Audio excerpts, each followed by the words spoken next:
Cuando se habla del nacimiento del cine, se toma como referencia la fecha del 28 de diciembre de 1895, en la que se proyectaron al público las primeras películas realizadas por los hermanos Austin y Louis Lumière, en la memorable sesión realizada en el Salón Indio del Gran Café de París. Como forma de narrar historias o acontecimientos, el cine es un arte y comúnmente, considerando las 6 artes del mundo clásico, se lo denomina séptimo arte. La primera película muda fue realizada por Louis Le Prince en 1888. Era un filme de 1,66 segundos que mostraba a 2 personas caminando por un jardín y se tituló La escena del jardín de Rondae. Es considerada la primera película de la historia del cine, lo que hace a su autor el creador de esa arte. El cine de horror nació junto con el mismo cine. El cine de terror es un género cinematográfico que se caracteriza por la voluntad de provocar en el espectador sensaciones de pavor, terror, miedo, disgusto, repugnancia, horror, incomodidad o preocupación. Estas películas exploran a menudo temas oscuros y pueden ocuparse de temas transgresores. Sus argumentos frecuentemente desarrollan la súbita intrusión en un ámbito de alguna fuerza, evento o personaje de naturaleza maligna o celestial, a menudo de origen criminal o sobrenatural, incluyendo monstruos,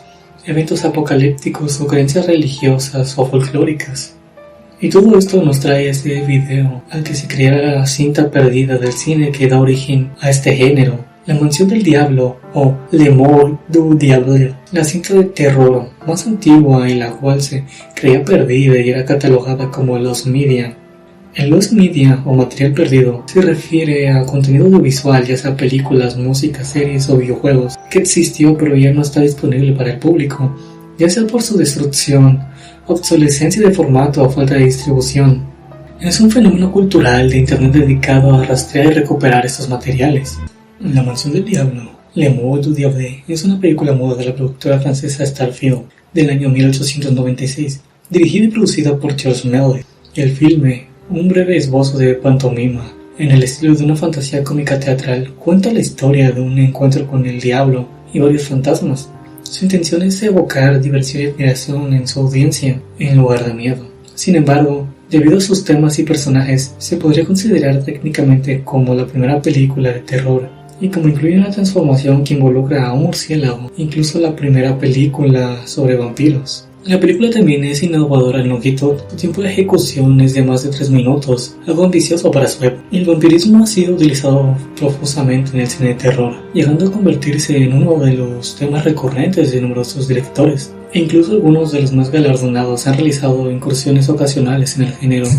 Nosferatu, Eine Symphonie de Nuance, 1922. Dirigida por Friedrich Wilhelm Murnau, fue una versión no autorizada del libro de Stoker. En ella se muestra al conde Orlok, un terrorífico vampiro inhumano de cabeza calva y porte nada aristocrático, que siembra la muerte a su paso y lleva la peste a la ciudad de Bremen. Sin embargo, a pesar de sus diferencias para no pagar derechos de autor, en realidad era una versión tan parecida a la novela de Drácula de Bram Stoker, que la viuda del escritor irlandés interpuso una demanda y la ganó. Los tribunales ordenaron la destrucción de todas las copias. Sin embargo, sobrevivieron al menos 5 copias con las que se construyó una versión en 1994. El actor que encarnó al conde Orlok fue Max Schreck, un reconocido actor de teatro de la época. Pero volviendo al tema principal, la película fue producida por Starfield, una productora de cine francesa dirigida por el ilusionista y director de cine Georges Méliès.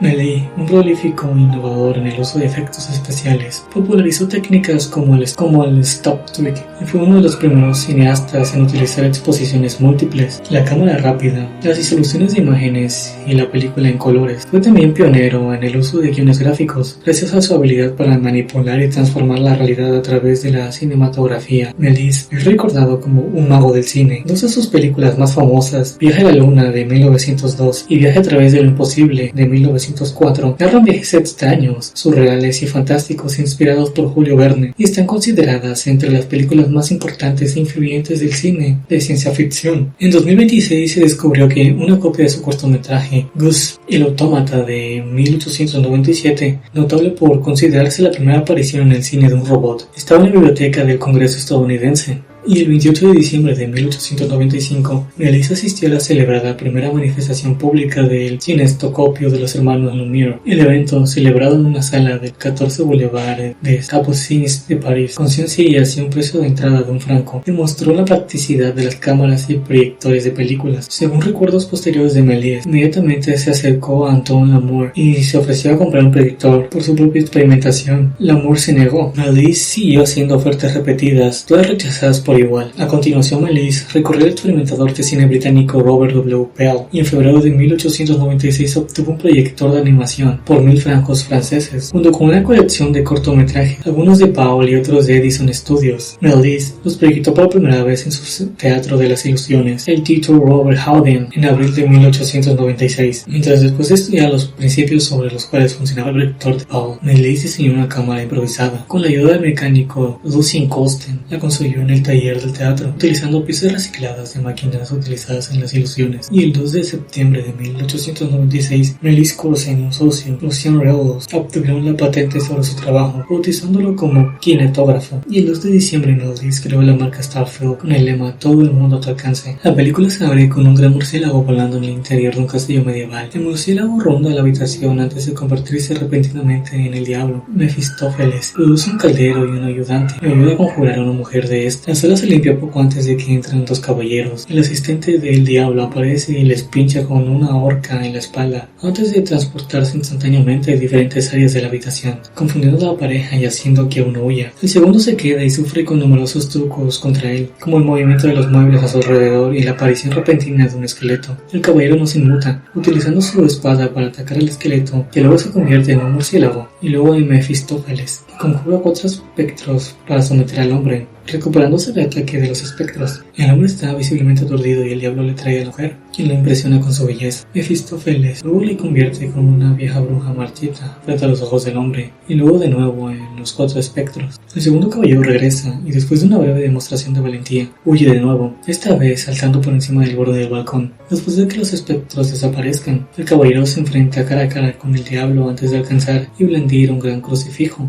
lo que hace que el demonio desaparezca. Mefistófeles, también llamado Mefisto, es un demonio del folclore alemán. Es comúnmente considerado como un subordinado de Satanás, encargado de capturar almas o bien como un personaje tipo de Satanás mismo. Mefistófeles es presentado muchas veces como una figura tragicómica, atrapado entre su victoria y lograr que las grandes masas dejen de considerar a Dios el centro de todas las cosas, y su derrota al perder relevancia él también por el mismo motivo. En el aspecto trágico, Mefistófeles ha sido mostrado como la representación más refinada del mal, caracterizado con ropas fastuosas propias de la nobleza y con una mente fría, racional y con un alto nivel de lógica, la misma que utilizaría para atrapar mentalmente a las personas y hacer que siguiesen sus designios. Mefistófeles es un personaje clave en todas las versiones del Fausto, siendo de estas la más popular la del escritor alemán Johann Wolfgang van Goethe. Sin embargo, ya en la obra de Christopher Marlowe, anterior al Fausto de Goethe, e inspiración de este, aparece este personaje.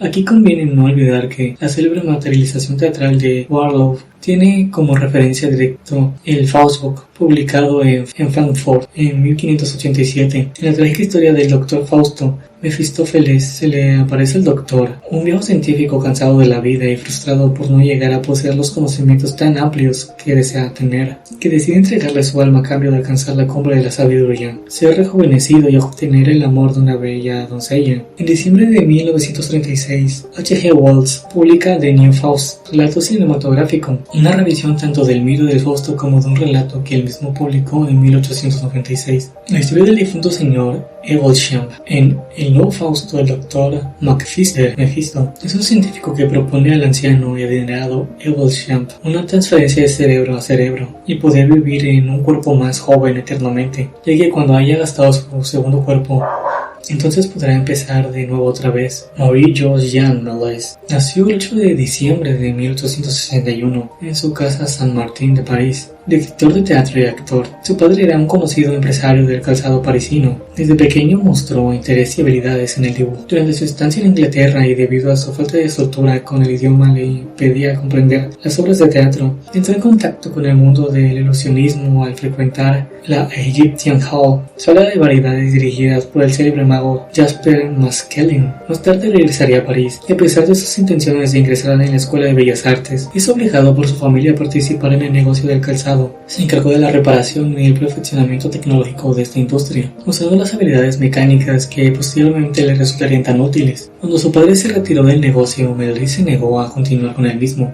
utilizando su parte del reparto para comprar en 1888 el teatro Robert Houdin, del que era asiduo visitante. Jules Modis estudió en el Liceo Mitchell desde los 7 años hasta que fue bombardeado durante la Guerra Franco-Prusiana. Posteriormente fue enviado al prestigioso Liceo Louis Le Grand. En sus memorias, Modis hizo hincapié en su educación formal y clásica, en contraste con las acusaciones que recibió al principio de su carrera de que la mayoría de los cineastas habían sido analfabetos incapaces de producir nada artístico. Reconocía que sus instintos creativos solían pesar más que los intelectuales. La pasión artística era demasiado fuerte para él, y mientras reflexionaba sobre una composición francesa o un verso en latín, su pluma esbozaba mecánicamente retratos o caricaturas de sus profesores o compañeros, o algún palacio de fantasía o un paisaje original que ya tenía el aspecto de un decorado de teatro. A menudo castigado por los profesores por cubrir sus cuadernos y libros de texto con dibujos, el joven Jules empezó a construir teatros de marionetas de cartón a los 10 años y a fabricar sofisticadas marionetas cuando era adolescente. Melville se graduó en el liceo con un bachillerato en 1880, cuando el 28 de diciembre de 1895 Melville asistió invitado por los Lumière a la primera presentación del